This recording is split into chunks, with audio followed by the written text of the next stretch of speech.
കലാസാംസ്കാരിക രംഗത്ത് കണ്ണൂരിന്റെ ചരിത്രത്തിൽ ഇടം നേടിയ ഇന്ത്യ ഡാൻസ് അലയൻസ് ഫെസ്റ്റിന് ഇന്ന് തുടക്കമാകും. കണ്ണൂർ ജവഹർ ലൈബ്രറി ഹാളിൽ ഇന്നും നാളെയുമായി നടക്കുന്ന പരിപാടിയിൽ ദേശീയ അന്തർദേശീയ തലത്തിൽ പ്രശസ്തരായ നർത്തകരാണ് ചുവടുവെക്കുന്നത്.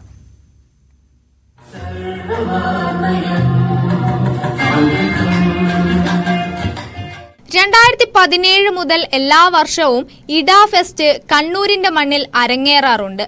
പ്രശസ്ത നർത്തകി ഷൈജ ബിനീഷാണ് കഴിഞ്ഞ 7 വർഷമായി കണ്ണൂരുകാർക്ക് ഈ നൃത്ത വിസ്മയം സംഘടിപ്പിക്കുന്നത്.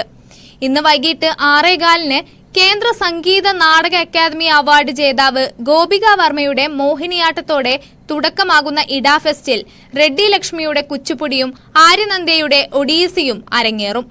നാളെ വൈകിട്ട് 6:15 അവിനാവ് മുഖർജിയുടെ കഥക്കും 7 കലാശ്രീ രമാ വൈദ്യനാഥന്റെ ഭരതനാട്യവും ഉണ്ടാകും. മലബാറിലെ ശാസ്ത്രീയ നൃത്തം അതിന്റെ എല്ലാ പവിത്രതയോടും കൂടി നിലനിർത്തുക എന്നതാണ് ഇഡ ഫെസ്റ്റിന്റെ ലക്ഷ്യമെന്ന് പ്രശസ്ത നർത്തകിയും സ്വസ്തി ഇൻസ്റ്റിറ്റ്യൂട്ട് ഓഫ് പെർഫോമിംഗ് ആർട്സിന്റെയും ഇഡ ഫെസ്റ്റിന്റെയും സ്ഥാപകയും ഡയറക്ടറുമായ ഷൈജ ബിനീഷ് പറഞ്ഞു.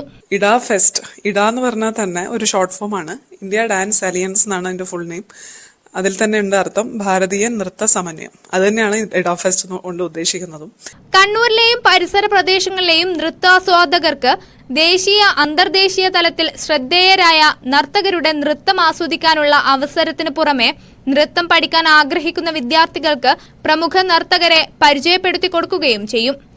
ഇഡ ഫെസ്റ്റ് തുടങ്ങിയത് 2017 ഇതിപ്പോ 2024 ഇത് 7ാമത്തെ വർഷമായി. അതിന്റെ ഇടയിൽ കോവിഡ് സമയത്ത് ഓൺലൈൻ ഫെസ്റ്റിവലായിട്ട് നടത്തി. എനിക്ക് തോന്നുന്നു ലോക്ക്ഡൌൺ സമയത്ത് ആദ്യത്തെ ഓൺലൈൻ ഫെസ്റ്റിവൽ എന്നുള്ള ഒരു ആശയം കൊണ്ടുവന്നത് ഇഡ തന്നെയാണ്. മലബാറിന്റെ ടൂറിസം മേഖലയ്ക്ക് മുതൽക്കൂട്ടാകുന്ന ഇഡ ഫെസ്റ്റിന്റെ 7ാമത് എഡിഷന്റെ ഉദ്ഘാടന ചടങ്ങിൽ നിരവധി പ്രമുഖർ പങ്കെടുക്കും.